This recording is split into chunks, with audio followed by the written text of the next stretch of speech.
with an open discussion and Q&A, and we'll after that end the session around 17:30. So I'd like to give the floor to Laura again to introduce the first speaker of this event. Thank you, Anna, and I'm absolutely delighted to introduce Professor Saba Deji. Saba has multiple roles. I just want to give you a brief overview of the many different areas that Saba works within. So first of all, Saba is President of the European Cancer Organization and Executive Secretary of the International Psycho-Oncology Society. And to tell you a little bit more about Saba, he's a full professor and researcher at the Babeș-Bolyai University, Faculty of Sociology and Social Work in Romania. Saba is a licensed principal social worker with a private practice and earned a bachelor's and master's degree in social work, as well as a PhD in medical psychology. Dr. Deji is a leading figure in the field of psycho-oncology, having worked with cancer patients, professionals, and oncology institutions since 2001. I've mentioned that he's already the Executive Secretary of the International Psycho-Oncology Society, and he's a past member of the Board of Directors. He's president of the European Cancer Organization in Brussels, advocating for psychosocial oncology care across Europe and beyond. He's highly recognized for his contributions to clinical care, education research, and cancer policy. And he's also the founder and president of the Romanian Association for Services and Communication in Oncology, and a proud member of the IPOS Federation and a collaborating partner of the Innovative Partnership for Action Against Cancer Initiative in Europe. In 2016, the Romanian Ministry of Health appointed Saba as a single member of the Committee for Social Work and Support in Oncology. He has been featured in various publications, including Cancer Letter, Cancer World, and Politico. He is a member of the editorial board for the Journal of Psychosocial Oncology Research and Practice, and he has developed a distress screening app and has a wealth of original publications to his name. Without further ado, I'd like to hand over to Saba. Many thanks. Thank you so very much, Laura, for this kind introduction. And I would love to thank the Young Cancer Professionals Group for the European Cancer Organization, and of course, from our professional family, the International Psycho-Oncology, for this wonderful invitation. I must confess that being the president of ECO, it's really a demanding job. So I usually don't reply in a positive manner to invitations, but this one was really from the start very close to my heart, especially because of the young cancer professionals in both of the societies and organizations. But of course, the topic of it, the title is quite a busy and complicated title. In the end, we will discover, of course, how the empathy, it's really can have connections with compassion fatigue and in the end, burnout. And as you have heard from my background, well, actually, it's very important to start with saying that I think that empathy, it's really dependent on the background and the context that you are working in. So for a psychologist, a social worker, a psychiatrist, and maybe a priest, this kind of empathy that we use, it's really an instrument. For the psychologist, maybe a therapeutic instrument and so on, but certainly is an instrument that we use it in a very detailed, and I might say probably in a very different way. And we are trained to use empathy, not just as a personal resource, but also as a professional instrument. On the other side, having all these young cancer professionals from the medical field, sometimes I think that we need to speak open about what can empathy mean in a medical context. And I'm talking about nurses, young doctors, and all the allied healthcare professionals. Because empathy, it's a very complex interaction. And maybe for the part of the work that we are doing in cancer treatment, maybe not all professionals and maybe not all the time need to use empathy in a very therapeutical way. And this is actually one of the first things that I would love to start with, that empathy and using empathy, it's really dependent on the background and the context that you're working in. And I will start my slides today with a thing that, can never be really completed and succeeded. It's a definition of empathy. And certainly, most of the people, human beings, and not just human beings, actually, they have a capacity for, having an empathic reaction. It's really a capacity that is built in our neurological system, in our brain. We have the so-called mirror cells that are helping us to have this empathic reaction to what is happening around with others in the world. And so many times when we try to have a definition of empathy, that actually we are very much getting very close to other concepts like kindness, concern, morality, sympathy, but these things are really quite different. And a definition of empathy will always be imperfect. But for the sake of our discussion, I would just try to make a split between the cognitive side of empathy and the emotional side of empathy. And just to make it a little bit more easier to understand what a full empathic interaction is, I would love to dive in with you in this journey. And then you will probably get my provocation, my point a little bit better. So let's assume we are diving in with our patient and our client in an empathetic interaction. The first stage, it's of course, is the floating stage.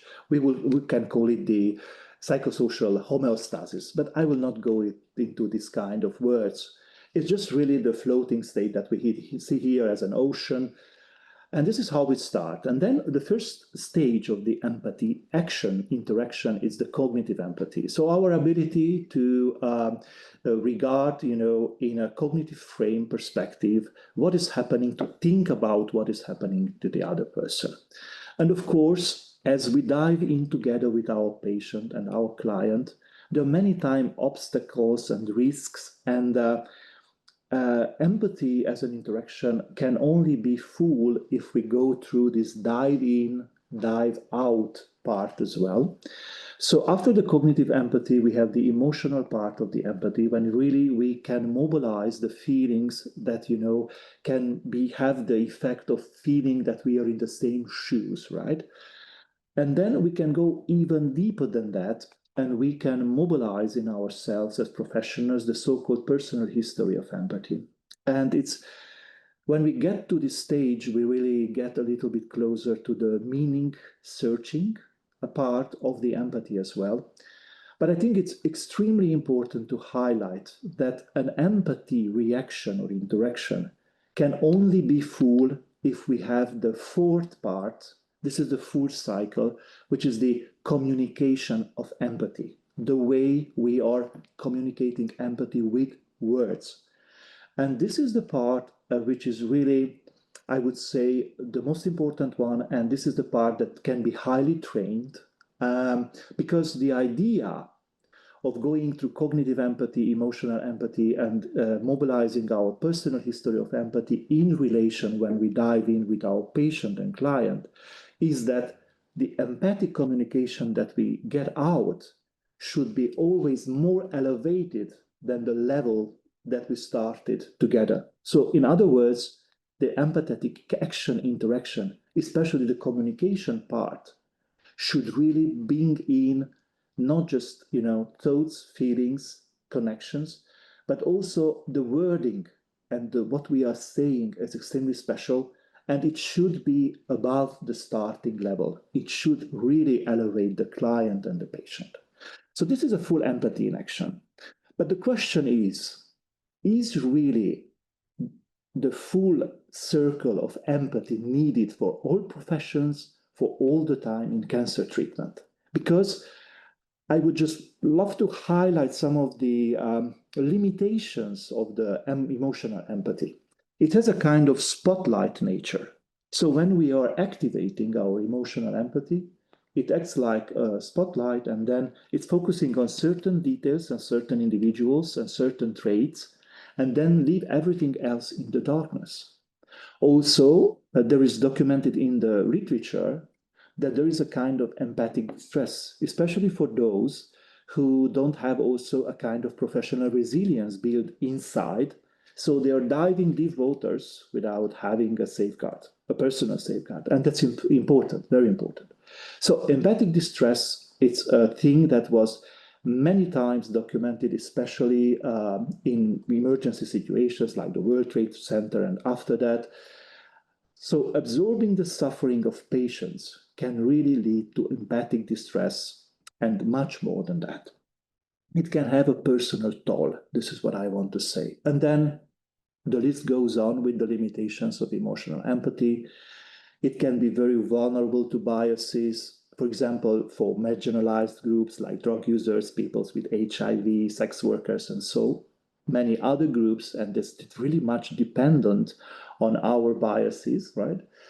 And then I would just love to highlight one of the experiments which very clearly shows how emotional empathy, overusing emotional empathy can actually click in some kind of unwise, irrational, and sometimes quite immoral decisions.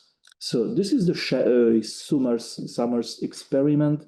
It was designed by a social psychologist, by Daniel Batson. And actually, Sherry was a fictional 10-year girl who was, suffering from an end-of-life related disease. She was on a waiting list for a treatment that could, take away the pain. But other children who had, medical priority with higher medical priority were also in the queue. And that was the description of the experiment. And then we had two groups. The participants in one group were prompted to activate, to empathize. And then the other group was prompted to remain objective and treat it like any other priority. And what we have seen is that the participants in the group that was prompted to empathize had a more significant tendency to move her up in the waiting list.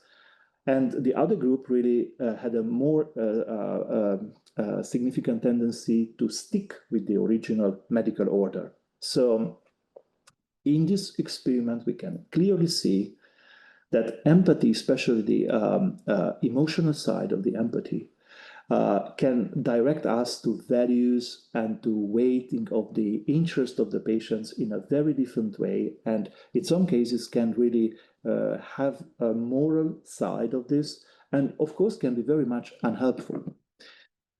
I tell you all this because in my point of view, the compassion-based medicine can give an answer which is more global and more universal and more inclusive to all of us who are working with cancer patients in the treatment. And it also gives us an opportunity, an alternative to make sure that we don't get in a space where we have empathic distress, decision fatigue, and burnout. Here you can see a comparison of the empathy and compassion, of course, based again on the definition, emotional tone, and also the brain regions that they activate. And all this table that you can see here is based on the research of Tanja Singer from Germany, from the Max Planck Institute, and this wonderful book of Paul Bloom, which is called Against Empathy. I highly recommend the articles from Tanja Singer and also the book from Paul Bloom. And actually, it can be seen during the brain scanning that empathy and compassion are actually activating different sides of the brain, and they can have different personal outcomes. And that was also very interesting that if we are training people like on an empathy-focused training, or we are training people on a compassion-focused training, the emotions they are feeling or they are harshening are quite very different. Actually, empathy-focused training can increase or may increase negative effects, and compassion-based training is increasing positive effect. I don't think for us it's something new, because if we are, for example, going to palliative care training or end-of-life care training, many participants are reporting that their actual fear of that is increasing during the training. So it's not really something that we haven't seen before in other contexts. So, as I said, here you can see this kind of neuroscientific distinction between compassion and empathy. And as you can see, it really activates different sides, different states, different sides of the brain. And I really tried not to go very much into a religion, close to the religion understanding of this distinction. But certainly for those who are resonating with the Buddhist teachings, they are certainly aware of this kind of sustainable great compassion. And I think here the word sustainable is very important. So as I just mentioned before, when we are looking at the trainings, compassion training has been shown to lead to better feelings for the mediator, suggesting, that less empathy or not overusing empathy can actually lead to more kindness. And maybe that level of kindness and compassion is quite enough in a medical setting. And also that compassion and self-control can be really a sustained, a personally safe option to use when we're working with cancer patients in treatment. And because my two wonderful colleagues who are going to have the presentation immediately after this will speak about the tricks and how you can actually help yourself in this situation, I was thinking just to introduce a little bit about the decision burnout. Here you can see a very short definition. It's really something that happens in many places. It's not just cancer treatment, but it's, of course, it's a kind of mental and emotional exhaustion that is highly related to very intense decision-making and very high stress environments. So this is what really is the basis of this kind of decision burnout. I will not really go into each of them, but here you can see in 4 categories, the early signs, physical signs, cognitive signs, and then I will show you the other ones for recognizing the burnout part as well, which is very, very important. And sometimes there's so many overlap and so many contextual things and individualized things that we really, maybe we should have listed on a paper and check it if we are in the situation to pick ourselves very, as objective as possible in recognizing this kind of early signs. Here you have the physical signs, the cognitive signs, the emotional signs, and of course, the behavior signs of all of this. And also, trying to get to the end of my presentation, and also I would love to give a final punchline on the empathy part, is that if you take a look at the broad impact of overusing empathy or too highly emotional involvement, then we can see that actually in our list, there is the compassion fatigue. We can also have this kind of weakening of immune system, decreasing of self-esteem, decreasing of quality of life. And for the systems, a major problem, this is a workforce turnover. So I really think, and again, this presentation is about, as Lucia said yesterday when we're having the prep call, it's to really give thoughts and to provoke you a little bit that this is actually not that easy, and maybe we don't have or we shouldn't really have one size fits all. As we don't have in cancer treatment one size fits all, maybe we shouldn't do it with empathy as well in cancer treatment. So I would really advocate for a compassion-based work that we are doing in cancer treatment, because emotional empathy can be a wonderful spark, a magnet between two people, but it can be a terrible moral judgment in very complex, very stressful situations like cancer treatment. And I think that compassion, it's really something that still gives what the patient needs from us in our interaction, but it's personally less demanding. And in conclusion, I also think that the compassion-based medicine, it's at least as effective, and certainly it's more sustainable, because as I try to push you a little bit and tease you a little bit today, There is a potential in emotional empathy for bias, for irrationality, for emotional exhaustion, for decision burnout. And this is why it makes it unreliable guide for all, and I underline the all professionals in cancer treatment, right? And before I really finish, I think that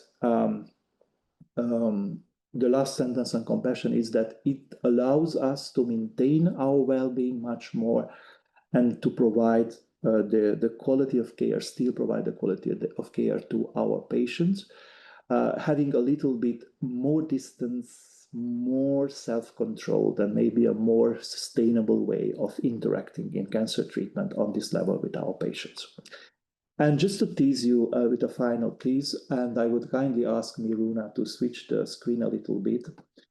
In 1950, in the last century, there was the first time when we discussed about the difference between humans and machines. And I'm very sure many of you are familiar with the Turing test. And after in the 50s, the Turing test was developed, which said which are the criteria that differentiate a human and a machine. In 1964, it was developed the first kind of AI-based chatbot that is called ELIZA. So our wish as professionals, as patients, and as persons involved in the story of cancer, to try to mechanize empathy, to try to replace the human burden of empathy, it's not something new. It's really a decades-old story. And of course, it was a very basic AI, but it still was the AI, which was based on the, Carl Rogers' person-centered therapy. And then that was in 1964, right? And then now we are coming back a little bit to 2025. We have AI in different clothes. And if we can have the last slide back to the screen, then actually I can show you one of the AI systems. And it's not the only one. There are many out there that are actually very good, have been very good in the last 2 years to be a kind of psychosocial support for people who are affected by cancer. For example, this one developed by Risko Agnes from Hungary. It's really one of the best. It works excellent, including it works in, I think there are more than 22 official languages in India. So they're working in India as well with this chatbot. So my question is, how much empathy do we need? And how much empathy is safe for us as professionals? And why do we want to export the burden outside to machines? Anyways, maybe it's better for our patients. Just a few questions. And thank you very much for your attention. And I'm very happy to hand over to Laura and Anna.